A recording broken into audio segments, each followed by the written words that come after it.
अब नुकसान होगा या फ़ायदा होगा ये हम कहने वाले कौन हैं। हर को अधिकार है चुनाव लड़ने का, और प्रशांत किशोर भी लड़ रहे हैं चुनाव, तो अच्छी बात है वो लड़ें, इसमें कहाँ कोई दो मत है, किसी को रोक है जमहूरियत में। हम जरूर कहेंगे कि उसकी जांच होनी चाहिए, कहाँ लीकेज हुआ है, कहाँ कमी हुई है जिसके चलते पुल टूट रहे हैं। उन्हीं के कार्यकर्ता लोग ने ही ऐसी घटना का अंजाम दिया है। जिस प्रकार की घटना घटी वो शर्मनाक है। देश में हम समझते हैं इस प्रकार की अप्रिय घटना बहुत कम होती है। नमस्कार, मैं प्रिंस कुशवाहा, फर्स्ट बिहार झारखंड देख रहे हैं। देखिए, बिहार में उपचुनाव होना है और ऐसे में अब जीतन राम मांझी टेंशन में आ गए हैं। प्रशांत किशोर को ऑफर दे रहे हैं। इसके साथ ही आपको बता दें कि गया, जहां से जीतन राम मांझी सांसद हैं, उसी क्षेत्र में 2 सीट है विधानसभा का, वहां पे उपचुनाव होना है और उस उपचुनाव में प्रशांत किशोर अपना उम्मीदवार उतारने का घोषणा कर रहे हैं। कह रहे हैं 2 अक्टूबर से पहले अगर चुनाव होगा तो किसी निर्दलीय प्रत्याशी को जनसुराज समर्थन देगी। वही 2 अक्टूबर के बाद अगर उपचुनाव होता है तो प्रशांत किशोर यानी जनसुराज पार्टी अपना उम्मीदवार देगी। और वहां से आपको बता दें जीतन राम मांझी का वो क्षेत्र है और अब जीतन राम मांझी टेंशन में आ गए हैं। पहले आप उनके बयानों को सुने, क्या कुछ कह रहे हैं केंद्रीय मंत्री जीतन राम मांझी। कहेंगे ममता बनर्जी खुद सड़कों पर उतर के प्रदर्शन कर रही है, क्या आपका रिएक्शन रहेगा इस मामले में? रिएक्शन मेरा यही है, एक जुमला है हम लोग यहाँ की, चोर मचावे शोर। ममता दीदी जो सड़क पर उतर रही है, किसके खिलाफ उतर रही है? उन्हीं के कार्यकर्ता लोग ने ही ऐसी घटना का अंजाम दिया है, जैसा हमको पता है। उनको घटना घटाने वाले लोगों को चिन्हित कर करके सीवियर कार्रवाई करना चाहिए। ऐसी कार्रवाई करना चाहिए कि फिर कोई दूसरा नाम न ले और उल्टे अब वो सड़क पर उतर करके वो क्या कहना चाहते हैं। जिस प्रकार की घटना घटी वो शर्मनाक है। देश में हम समझते हैं इस प्रकार की अप्रिय घटना बहुत कम होती है। बिहार के भागलपुर में अगवानी पुल 2 साल में तीसरी बार गिर गया है।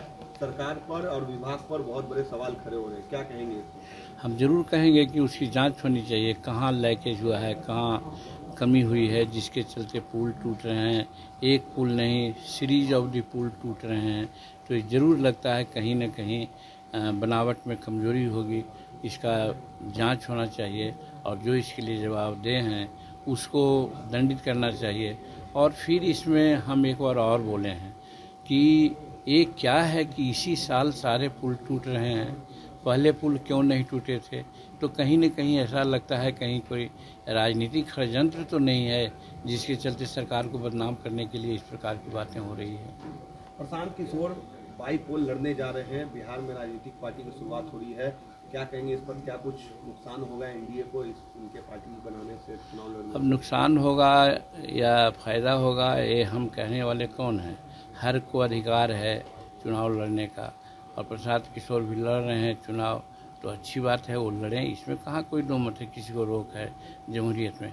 लेकिन यहाँ जैसे दर्जनों पार्टियाँ लड़ती हैं वैसे एक पार्टी वो भी लड़ेंगी। जनता जिसके पक्ष में अपना मतदान करेगी वो बिहार का या देश का शासन करेगा। विधानसभा पे उन्होंने ऐलान किया है कि हमारी पार्टी, अगर विधानसभा का चुनाव 2 अक्टूबर के बाद होता है तो हमारी पार्टी वहाँ 2 कैंडिडेट देगी, बेलागंज और इमामगंज की बात की है। करें तो इसमें रोक कहाँ है भाई?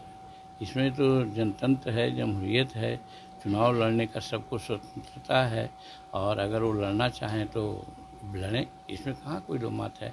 लेकिन गया जिला का दोनों कंस्टिट्यूंसी है, इमामगंज मेरी कंस्टिट्यूंसी है, हमारे पार्टी के लोग वहाँ से हटे हैं, मतलब कि हमने वहाँ से त्याग पत्र दिया है। बेला में राजद के लोग त्याग दिए हैं। तो रही बात कि हम लोग भी तैयारी कर रहे हैं चुनाव लड़ने का कि जहाँ एनडीए के दोनों सीट प्राप्त हो जाए। अब ऐसी परिस्थिति में अगर कोई दूसरा सोचते हैं कौन पार्टी से आते हैं, ये तो अब नेताओं पर निर्भर करता है कि कौन किसको लोग देता है सीट, और जिसको जो सीट देगा अगर एनडीए से लड़ेंगे तो भी हम देखेंगे कि क्यों मिला उनको सीट और क्यों लड़ने जा रहे हैं। और अगर दूसरे पार्टी से लड़ेंगे तो हम लोग तो जरूर विरोध करेंगे। हम लोग चाहेंगे कि एनडीए का सीट इमामगंज रहा है और महागठबंधन का सीट बेला रहा है। आज के परिस्थिति में जो नीतीश कुमार यहाँ अच्छा काम कर रहे हैं, जिसका असर समाज में दिख रहा है, तो वैसी परिस्थिति में दोनों सीट एनडीए को मिले, ये मेरा प्रयास होगा। मुकेश सहनी तो आपने साफ तौर पे सुना, जीतन राम मांझी प्रशांत किशोर को ऑफर दे रहे हैं कि आइए, लोकतंत्र है, चुनाव लड़िए, कोई दिक्कत नहीं है। लेकिन इसके साथ ही केंद्र सरकार को भी कह रहे हैं, केंद्र सरकार को भी इसमें हस्तक्षेप करना चाहिए। आपको बता दें, बंगाल में हुए दुष्कर्म के बाद हत्या को लेकर कह रहे हैं कि केंद्र सरकार को इसमें हस्तक्षेप करना चाहिए और बोलना चाहिए। बहरहाल इसको इतना ही, इसे तमाम खबर बने रहें। आप फर्स्ट बिहार झारखंड देख रहे हैं। 26 वर्षों में 17,000 से अधिक डॉक्टर बना चुका बिहार एवं झारखंड के छात्रों एवं अभिभावकों के बीच सर्वाधिक विश्वसनीय एवं लोकप्रिय संस्थान गोल, नेशंस लीडिंग इंस्टीट्यूट। हमारा विश्वास गोल के साथ। पनोरमा ग्रुप, जो सोचता है वो करता है। आपके अपने सपनों का आशियाना